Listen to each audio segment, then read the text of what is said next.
This is Oscar Bevis for the Stomping Ground, powered by Wow Hydrate and available on his own. Dave Coldwell joins me. What's happening, mate? All good, mate. All good, thanks. What about yourself? I'm good. I'm good. I'm gonna give a little nod to the Undisputed t-shirt and say I've actually assembled a bit of a career mode dream team. I've got Jamie Sheldon on the cuts, my good friend Really? Tim Katkowski on the deals, and you in the corner. Oh, there you go. That's not so bad, is it? I mean, you are Good to hear, rated. mate. Good to hear. I think you are rated A in pretty much every category. So I don't know who you paid for that, but Cost me a lot of money. is it pretty cool seeing yourself in a video game? It must be. Um, yeah. To be honest, it's more on the kids' side of things. My kids' friends, Brooke and Theo, especially Theo at that age, his teammates and stuff like that. Them all seeing me in it, and I think one of his mates messaged him saying that Angry Ginge was on about the game and called out my name. Thought I was some American guy who was talking in an American accent until somebody messaged saying that no, he's actually English. So yeah, it's that's cool from the kids' point of view. And when you was kids and using playing computer games, never would you ever dream and think that you'd be in a computer game. So especially something that's as big as this, and it's just going to keep on growing. There's going to be updates. There's all sorts still left to come. So it's exciting times. Yeah. Yeah, mate, I'm really enjoying playing it, I must say. Right, so I want to centre today around Mike Tyson versus Jake Paul, just a few days out now. Um, I asked this to Spencer yesterday, and I think this is quite a good place to start. Is it right, or should we be throwing blame at Jake Paul for making this happen? Um, I would say more so on the people that are allowing it to happen. Commissions, etc. People that because Jake Paul, he owes nothing to boxing. He's not a boxer. He's an influencer that is incredibly successful, done fantastically well for himself, unbelievable work ethic. I can't knock him in any respect of his life, how he's approached things, how he's done things in terms to chase his success and to become successful. Um, he's turned his hand to boxing. Obviously, his fans is following along to the sport, which is great. More eyes on. You've got you got a generation, and you got types of kids that wouldn't even think about watching a fight now watching boxing and maybe taking note of other names that Jake Paul mentions and calls out, and so they're kind of like on a minor scale educating themselves a little bit on names that are in boxing. Probably not the history of the names of the boxing, but to identify who boxers are and things. And he is making a lot of money out of it. So you can't blame him because listen, at the end of the day, what is he getting? 40 million quid to fight Mike Tyson.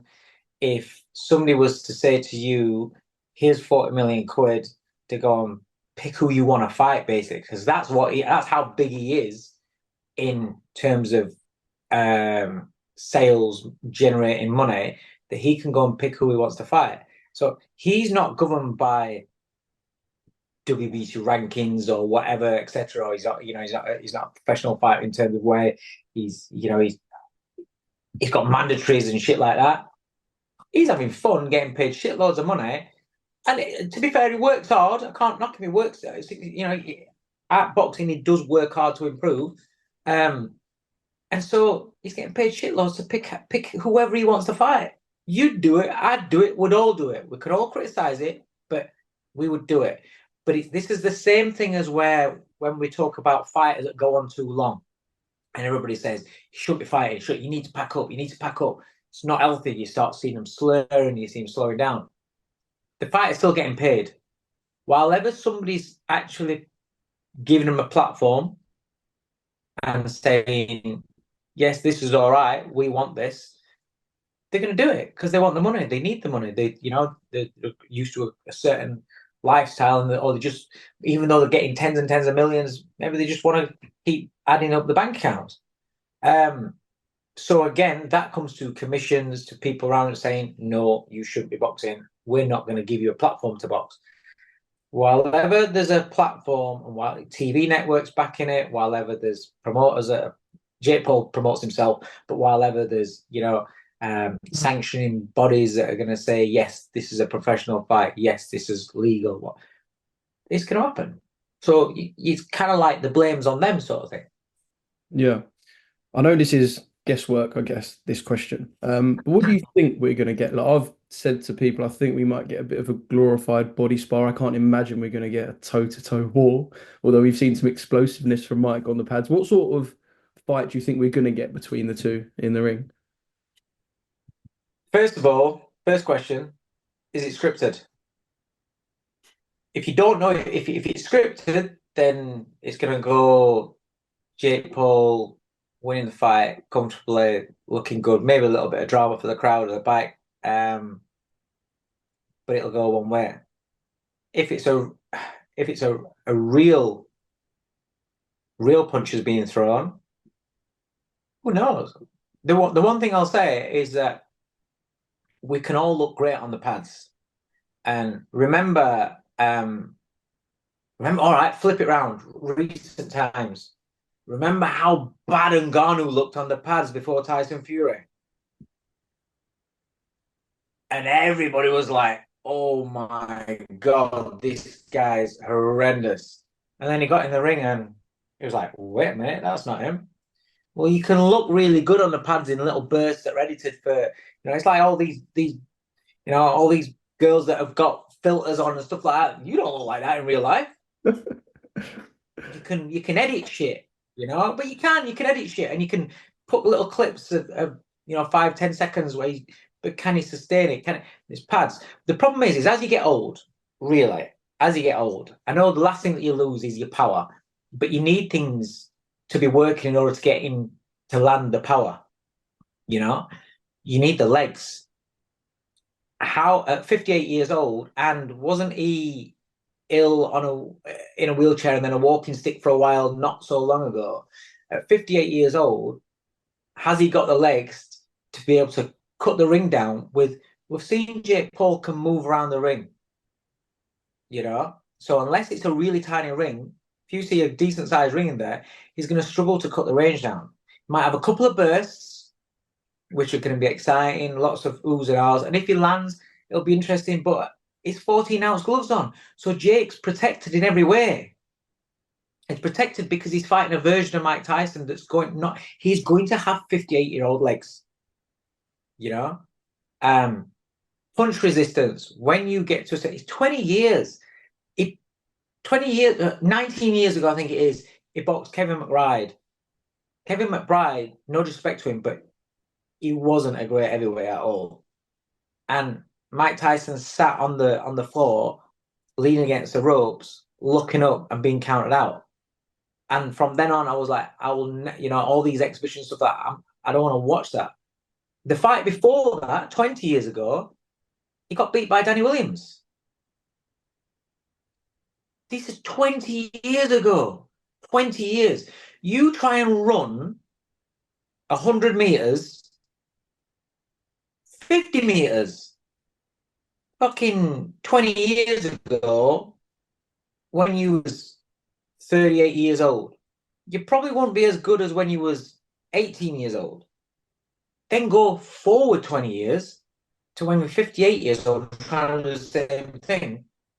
It takes a lot more out of you. So there's the recovery. And these are 2-minute rounds where, yes, it'll help Mike because it's only 2-minute rounds, but also it'll help Jake Paul because he's only got to move around for 2-minute rounds. So 14-ounce gloves is protected because if it was 10-ounce gloves, then I'd be like, listen, all Tyson's got to do is like land that one shot. 10-ounce gloves on, he's putting him to sleep. Still, doesn't matter. It doesn't matter. He's 58 years old. If he lands on you, he's chinning you. Done. But 14-ounce gloves on, you can. It's like when we see sparring and people say, "Oh, you know what? His power's not that," because you got big gloves on. You got an head guard on, and then you put on the little fight gloves and it's completely different. It's like, whoa, power's next level. So I just think He's a 58-year-old man, and yes, he looks in incredible shape. It looks fantastic, and that's brilliant. But it's different looking in shape to actually being in fighting shape against a man that's, you know, so much younger. I mean, what is Jake Paul? 27 years old. Yeah, I think 27, 28. Yeah. 27 years old, and over the last few years, he has worked hard. He has been training. He has, yeah, he is, you know, at his level, a boxer. You know, it's like guys that go into the gym every day after work. If they're training every day, they are in so much more better shape physically and able to fight than a guy that hasn't, and a guy that not really, you know, maybe once in a while does a bit of training. I just I don't like it because the classic are they talking about it being an actual sanctioned contest where it's a professional fight? It I is don't sanctioned like, as a professional fight. Yeah. how can it be? Because it's 14-ounce gloves and 2-minute rounds from men's. It's bullshit. 14-ounce gloves. Sanction it from a professional fight if you're gonna wear 10-ounce gloves on. But it's 14-ounce gloves. This is people think I've got this thing about Jake Paul and all this hate. No, I haven't. Respect what he's done, but don't tell me that. And in his interviews and shit, where he's saying this is going to be one of the biggest wins in boxing history or heavyweight history or whatever he's called it. Fuck off, mate. You're fighting a guy that's 58 years old, where you wear it's 14-ounce gloves. It's not even a professional contest. 8 or 10-ounce gloves. Choose your gloves. It's bullshit. You know, let's be real. How and the people that are sanctioning it as a professional contest, just bet how much money you're getting paid. That's it. Oh, we'll manipulate the rules because we're getting so much money, or because you know, because we need this event to take place because it's ka-ching ka-ching. It's bullshit. It's an exhibition. It's not a professional fight. Rules are rules, and that you can't manipulate them just for that, just because it's Jake Paul and he's got a massive social media following. You know. Um, So yeah, I don't, and that's my problem with the fight. Is it's not a professional fight. Also, my problem is he's saying, I've heard him say, or I saw him say, quoted that this fight, you know, he'll beat Tyson after that. Then you know it kind of qualifies him to fight Canelo. Oh my god! Oh my god! You The took that. I guy's mean, brilliant at what he does, you took that question out of my mouth because I was going to ask you that, and I was expecting a bit of a face palm, if I'm perfectly honest. mate. He's brilliant at what he does because all his like hardcore YouTube fans that abuse you because you say anything against Jake Paul, right? And I'll get someone this. All these fans of his actually will believe that it does. It's Mike Tyson. Oh, he's a legend. Oh my god, yeah, yeah. But it's a 58-year-old Mike Tyson that's not fought for 20 years virtually, not won for over 20 years, and he's 14-ounce gloves on. 2-minute rounds. And that's going to qualify you to fight Canelo. Do you know what? I'll be honest with you. Like I said, I can't knock him. He's brilliant at how he says. That's why he is what he is. That's why he's so followed, and that's why he's earned so much money because he knows how to get people watching, get people talking. You've asked me to talk about him today. It's brilliant. I don't knock him for it, and fair play to him. But that doesn't mean that all I respect his work ethic and how he's done what he's done. That doesn't mean that I can't call bullshit. And it's bullshit, you know? So here's what it is. It's Netflix. He's done brilliant to get it on Netflix as well. That's unbelievable. Unbelievable platform and visibility for him. Fantastic. But I really hope Tyson lands a left hook, 14-ounce gloves on, or what, and takes him clean out. Will you Because be watching just live? Can I ask you, will you be watching live? no, no, So, no. so I you're promise you, hoping. I haven't because not so much because of the Jake Paul thing, because of the Tyson thing. I after them, I didn't watch the. I think he's had. Is it just the Roy Jones exhibition he's had since? Yeah, Roy I Jones. didn't watch that because I won't watch. I never watched Roy Jones. I thought it was after Tower, but it wasn't. It was after Glencoff Johnson. When he got knocked out by Johnson, I said, I'll never watch Roy Jones again because I want to remember them for what they were, him for what he was. I don't watch Holyfield. I think after he got beat by James Toney, I never watched him. And Tony's exhibitions, the MMAs, never watched them. And Tyson, Six McBride. I said I'll never watch. So I won't watch it. I promise that I won't. But if I wake up in the morning and I look at my feed and it says Mike Tyson sensationally knocked out Jake Paul, I guarantee you, before I even brush my teeth, I'm running downstairs, or I'll just switch my telly on in my bedroom, and I'm watching the fight. I'm finding it on my phone if they're not having a replay on Netflix. I don't know how it works, if they're keeping it on there or not. But I'm finding it, and I'm gonna watch it. I'm gonna watch it. That's the only way that I'll watch it. So if it's Jake Paul that wins or what, I'm not watching it. I'm not watching it. If Tyson wins, I promise you, I'll watch the fight. That's why I asked if you were watching it live, because I was going to say your hope is that you wake up in the morning and see a little clip. But don't get me wrong. It's one of those fights where I understand everyone's going to watch it. I understand. Just me. It's not on a Jake Paul thing. It's on a Mike Tyson thing. It's on it's people that I put on as a hero sort of pedestal. They're the guys that once I see them and I'm like, this is too sad. I don't want to remember them for that. For me, they don't deserve that. Then I stop and I won't watch them. And that's just me. I understand why they want to listen. Mike Tyson getting 20 million. I understand why they're doing it. I understand why people do it. I understand why fighters carry on going, the adrenaline, the buzz, But I'm looking at Tyson when he spoke. I saw a clip on the press conference, and it kind of zooms in on his face, and it's just not. He's a granddad, isn't he? He's just like he's an old guy. He's nearly 60 years old. Scary old guy still, obviously, still Mike Tyson, but it's not Iron Mike Tyson anymore. He might be Iron Mike Tyson in terms of guys that are in later life or coming up to 60 years old, 100%. But in terms of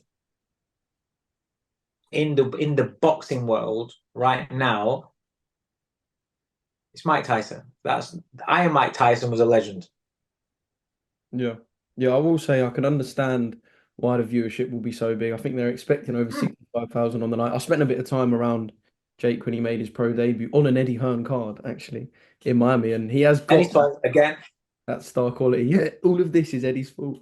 Can we blame Eddie instead of Jake? Yeah, Is there a way we yeah, can do it? So I can see like he's got that star quality, and I can see why the yeah. interest in Jake is through the roof. One thing I did want to mention, Mr. Bellew, what's he playing at? I saw it. I saw first the advert, the Paddy Power advert is brilliant. That is really funny. It's brilliant. Whoever's come up with that idea is brilliant. But yeah, Bellew at a press conference was hilarious. That's good. But his sidekick, he's the star of the show. I thought those shadow boxing moves were great, and he looked the part. Yeah, it was all fun. But this is the thing. It can be, it's like with Misfits. I ain't got a problem with Misfits because it's all in its own lane. Similar sort of levels and influencers and celebrities fighting each other. It's not a problem because otherwise, if you've got a problem with that, then you've got a problem with white collar boxing. But yet you'll go along and support your mate from office and watch them do a white collar fight. I ain't got a problem with that. This is just literally white collar on a massive scale is Misfits. But then when they're fighting at that level and then they start calling out the real guys, that's when I have a problem with it. And then when you can't start talking about you beating a 58-year-old Mike Tyson, it's not fought for 20 years, not won for over 20 years, and you're doing it with 14-ounce gloves on to be safe, then this is going to be one of the biggest wins in boxing history. Bullshit, and fucking qualifies you to fight Canelo Alvarez, who's an absolute superstar, then that's bullshit. And that's where the problem is. Like, it winds me up. Can I ask you if you think if Bellew landed the Jake Paul fight, if he would win? Bellew right now. Fuck you would win. Yeah, listen, Belly's only what is it? 40, 41? It's 41. You reckon Still, it's still do been you reckon he's training. pining? Do you reckon he's pining for the Jake Paul fight? And part of that today was a little tactic. No, I don't. I know. Listen, I know. Belly's. I saw somebody saying, "Oh, he needs money." No, he doesn't. No, he doesn't.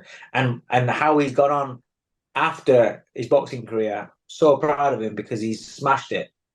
The TV, everything else, that all the things he's been up to. You know, he's smashed it. He's done really, really well for himself. You know, worked hard for it, but he's done really well for himself financially. Uh, I know he would love to put his lights out because I think he's a bit like me, where it irritates little things that he says, like thinking that it's that he's. I know he probably doesn't think it himself. He's doing it for the masses. I understand that, so you've kind of like got to see it as that. It's his sales, his marketing, unbelievable salesman, but it still makes you think, fucking hell, I'd love to chin that bastard. No doubt about it, he would love to. Yeah, I think he'll. And yeah, it would. And it would. Trust me, it would. Jake, he's not old enough for Jake Paul. He's too experienced for Jake Paul. He's too good a fighter for Jake Paul. He only wants to pick on the guaranteed wins. So the people that are clueless on boxing, that are just Jake Paul fans, will just keep him on the shrine and just keep him as their their savior and their superstar. Yeah, I think it would be quite messy if you get them two in the ring, and I think Jake would leave in quite a state. Let's leave it that way. To end, we'll end on a positive note, like I've been doing with people this week when we talk about this. Your favorite Mike Tyson moment, and not just one of your favorites, actually, maybe one that doesn't get as much light. So we're not talking Holyfield, Lewis, just something that captured your attention that you're like, yeah, that's my Mike Tyson memory. Um, well, I met him for one. That was one of my favorites. Ain't bad. No, I think Trevor Burbick, the knockout with Burbick, because at the time I'd never seen anything like it, where somebody goes down three times off of one shot, bouncing up and then sprawling all the way to the other ring. I think that's an iconic knockout, and that was his crowning moment, really. Um, there's that. Um, there was it's almost it's the eyes. It can be There's so many different fights where you can just say when he goes to the center of the ring and he just follows you with the eyes, and it's just so intimidating. And he is without doubt. I've said it a few times in the gym when we're talking about who do you think is the most intimidating? Can you ever see somebody as intimidating as that coming into boxing again? I don't think that in my lifetime I'll see somebody that's as intimidating as that ever again. I used to look at him because when I met him, I couldn't believe how smart. He is short. I couldn't believe it. And I'm looking. I'm looking at all these other heavyweights that were in the room, and I'm thinking, all these massive giants that he's fought, majority of them, they stand opposite the ring and absolutely crumble and go to pieces by this little dude that stood over there. But it was that menacing and that aura about him. And I don't think anybody's had that aura ever since. I don't think so. Until he got smashed. But up until even when he fought Bruno the second time, Peter McNeely when he came out of prison, he's just had this menacing aura about himself. And I don't think in my lifetime I'll ever see him like that. I think that is the I am Mike Tyson that, for me, that just sums him up, and the scariest man on the planet. We were thinking about before, who else is there? Fights where they're just coming to knock you out and can take you out with one shot, and fighters could be intimidated before a fight. Maybe nowhere near, but perhaps the closest, somebody these days that you would say if it's that bracket could have been a little bit of Gervonta Davis. He's like a raw, just one intention, Whereas but your he's nowhere near on that level. sole purpose is to get you out. Yeah, yeah. Spark you out of the most vicious way possible. That's a different mentality. I think he's probably the next, the only one that's around in today's boxing. And even like when you look at heavyweights coming through, you see Moses Toomey, he's knocking everybody out and everything. But he's not, although he'll have his intimidation in a certain way because how good he is and how lightning he is and how hard he is, and you can see, but he hasn't got that. You understand that Tyson that aura about him where it's more like he's just a really bad dude, a really fucking scary guy. Moses is a nice guy out of the ring. So with Tyson, you never knew whether he was going to be a nice guy or not a nice guy out of the ring, and so you have that intimidation of how's he going to be, and it's just little things like when he starts going off at press conferences and screaming at everybody and taking on all of the. Remember that picture where all security's in the ring, and he's just I don't think we'll ever see anyone like him again, and that's why when I see him these days and last couple of fights, it's sad for me. So yeah, that's my vision of Mike Tyson.